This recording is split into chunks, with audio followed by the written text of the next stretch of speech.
Okay. Ito ang agila dito sa Lias. Yan, pinasyalan po namin ni Mami.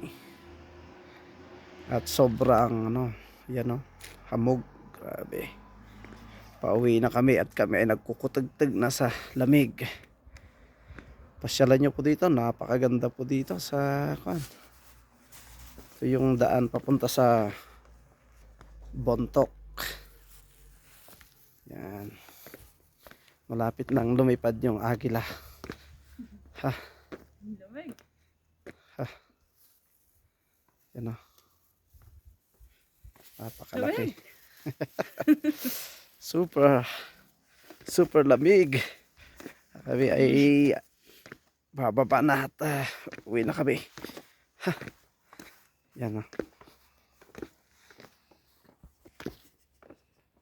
Yeah. Kita nyo doon sa taas, yun yung ating agila. Kapag pasyal kayo dito, yan, hinihintay kayo lagi.